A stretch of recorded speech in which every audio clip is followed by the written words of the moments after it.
Assalamualaikum warahmatullahi wabarakatuh. Perkenalkan, saya Renaldi dari kelas Mazawa 3 dengan NIM 2130604121. Di sini saya akan menjelaskan tentang zakat fitrah dan zakat mal. Baiklah, definisi zakat fitrah. Zakat fitrah adalah zakat yang diwajibkan atas setiap jiwa baik lelaki maupun perempuan muslim yang dilakukan pada bulan Ramadan hingga menjelang sholat Idul Fitri.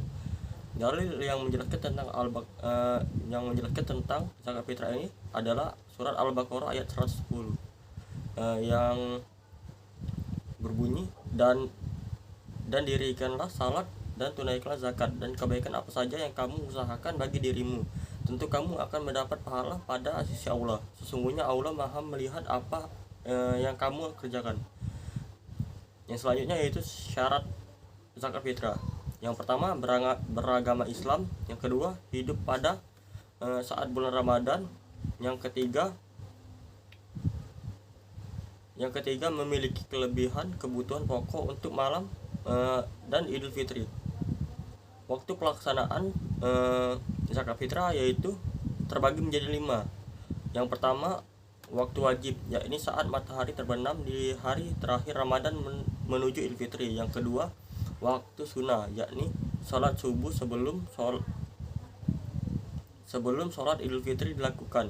Yang ketiga, waktu mubah, yakni pada awal bulan Ramadan sampai hari terakhir Ramadan. Yang keempat, waktu makruh, yakni setelah sholat Idul Fitri tetapi saat sebelum matahari terbenam pada hari Idul Fitri. Yang kelima, waktu haram, yakni setelah matahari terbenam pada hari raya Idul Fitri. Mikdar atau kadar zakat fitrah yakni 2,5 kg atau 3,5 liter beras. Kualitas beras atau makanan pokok harus sesuai dengan kualitas beras atau makanan pokok yang dikonsumsi kita sehari-hari. Namun beras atau makanan pokok tersebut dapat diganti dalam bentuk uang senilai 2,5 kg atau 3,5 liter beras.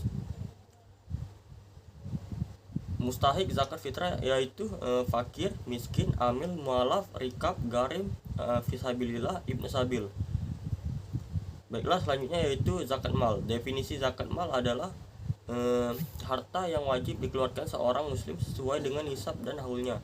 Syarat zakat mal adalah muslim merdeka, berakal dan sudah balik, memenuhi syarat nisab atau batas minimumnya, kepemilikan penuh atas harta, merupakan barang halal dan diperoleh dengan cara yang tidak haram.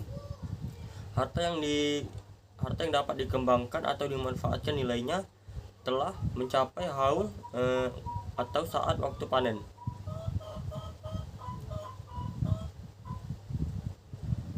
Mustahik zakat mal yaitu fakir, miskin, amil, mualaf, rikab, garim, fisabilillah, ibnu sabil. Komoditi wajib zakat. Zakat emas wajib dikenakan zakat jika emas yang tersimpan telah mencapai atau melebihi nisabnya. Nisab zakat emas adalah 85 gram mengikuti harga buyback emas pada hari ketika zakat akan ditunaikan.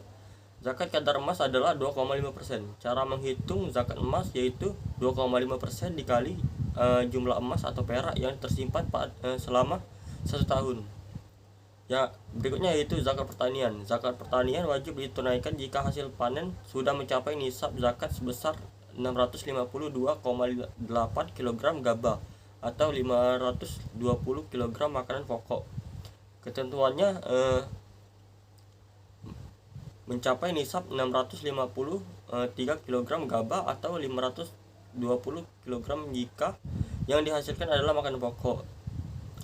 Yang pertama, jika selain makanan pokok, maka nisabnya disamakan dengan makanan pokok paling 2. Umum di daerah. 3, kadar zakat apabila diairi dengan air hujan, sungai atau mata air maka 10%. Yang keempat, kadar zakat jika diairi dengan cara disiram dengan menggunakan alat atau irigasi maka zakatnya 5%. Cara menghitung zakat pertanian. Berikut 2 cara perhitungan zakat pertanian, yaitu yang pertama, jika ada biaya irigasi maka zakatnya 1/20 atau sama dengan 5%. Zakat pertanian sama dengan hasil 5% dikali 5%. Yang kedua, jika tidak ada biaya irigasi atau airi dengan air hujan, sungai atau mata air, maka 1/10 atau sama dengan 10%. Zakat pertanian sama dengan 10 hasil panen dikali 10%. Zakat pertambangan. Kewajiban zakat pada barang tambang berlaku apabila diusahakan oleh perorangan maupun perusahaan. Adapun jika dikelola oleh negara dan digunakan untuk kepentingan umum, maka tidak ada zakat padanya.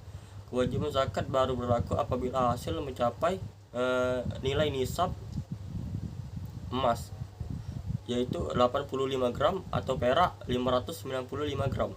Mengingat eksplorasinya membutuhkan biaya investasi yang besar, maka zakat yang dikenakan adalah 2,5% haul atau 1 tahun.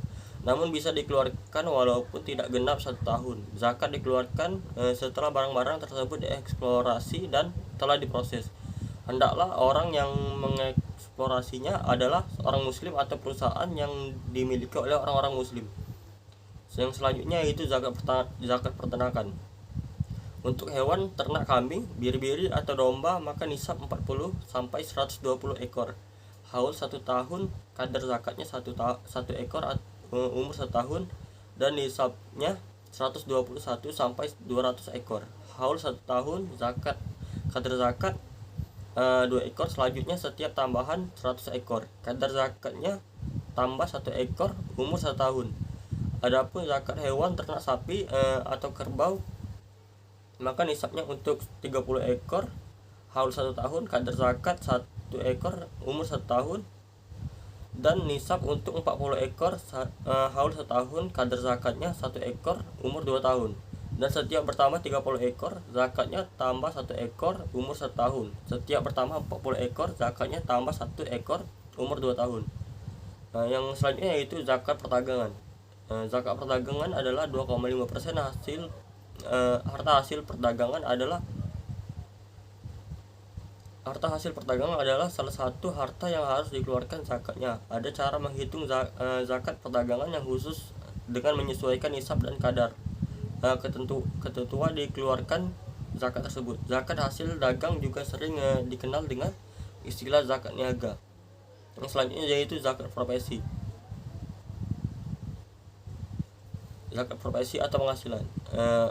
Zakat penghasilan atau yang dikenal sebagai zakat profesi adalah adalah bagian dari zakat mal yang wajib dikeluarkan atas harta yang berasal dari pendapatan atau penghasilan rutin dari pekerjaan yang tidak melanggar syariah.